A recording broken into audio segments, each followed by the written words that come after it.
Really, take notice of the epilepsy warning, this video is not worth it. But for those that are staying, welcome to the Balorama, where today we have, eventually, Ex Terra, a new Pico-8 shmup that is released on, well, the Pico-8, but also on itch.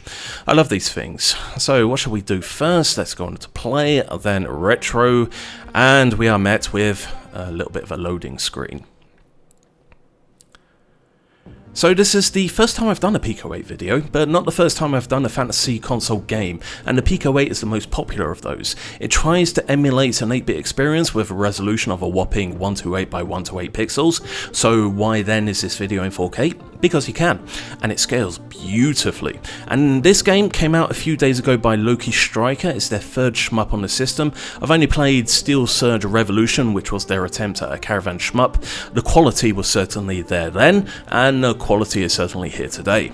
And I've been hit. This is my first playthrough, so let's go through the HUD. We have a selection of weapons. I've just picked up a laser, and you can see that because in the top left-hand corner there is a lightsaber. The laser sucks, but I wouldn't learn that until much later. Extra lives are at the top right, guessing that's extension. Bottom right is the shield indicator that I've lost, but thankfully there are pickups available to charge up that meter. These will be yellow balls on the screen. Let's go to the middle. I have options, which is always a good thing. Now down a bit, and this is where it gets interesting. If you were to ask anyone what their favourite shmups were over the past 10 years, it would be hard to go past 3 people without mentioning Crimson Clover. Mini-boss time. So there are only 2 buttons on a Pico-8, one is an auto fire and one brings up a circle. It also counts as slowing down the ship, but though Donpachi this is not. We need to hover this reticule over the enemy to lock on missiles. Yes, I just died, and that is quite embarrassing. But it shows the danger of the system. You need to be close. Now, pro tip here, there is no collision detection on the enemies, only on the bullets, and it took me far too much time to realise that. The problem with dying is that it doesn't regain a shield. You have to crawl your way back up, which means that dying at the wrong point of a run can be quite costly. We can see though the bar at the bottom right is blue, and I have a little blue shield in front of my ship. How long can I hold on to this? We'll see. Okay, we are breathing now, and this is the boss. So to continue the UI tour, at the bottom you can see 8 indicators for 8 lock-on missiles. Please don't pick up the laser, thank you very much. For those who haven't played Crimson Clover, and you should, the more locked on, the bigger the multiplier. So there is a score incentive to get into an enemy's face and launch a barrage of missiles. Risk reward, like the saying goes. This right here will be the final wave of the boss. I just need to weave my way through the conflicting bullet patterns and hope I've got a good measure of where my hitbox is. Typically it's the cockpit, so we should be fine. You'll see on the bottom right I'm adding to my shield. Does that do anything in effect? I have no idea whatsoever. It certainly doesn't carry over when you die. And that's the boss done. And the game, in fact. Yep, it's only one stage. But on the Pico-8, it doesn't cost anything, you just have to pay the price of the Pico-8 software itself. There are emulators if you want to stray down the dark path, and this is available on itch for $5.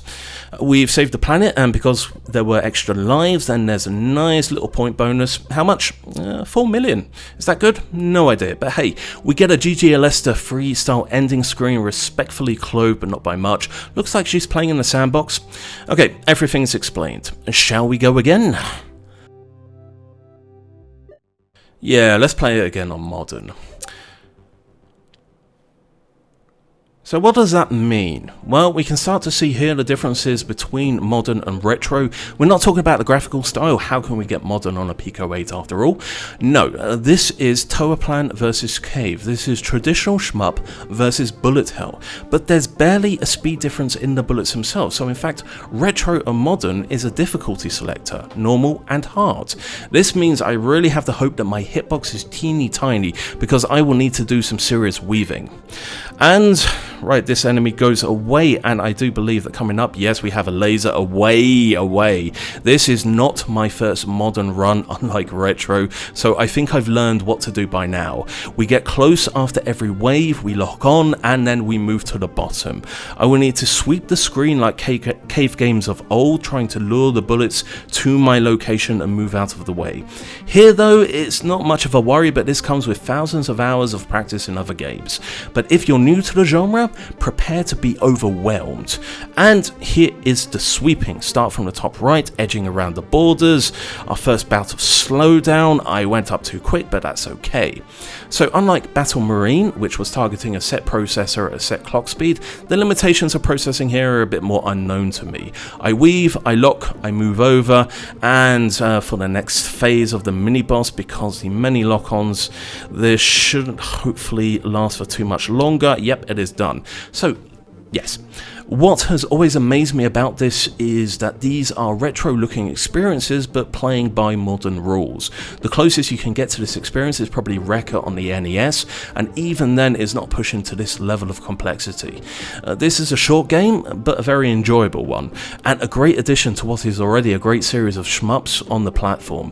If this was to repeat the same quality over 5 stages and put on Steam or on the Switch, I'd pay for that easily.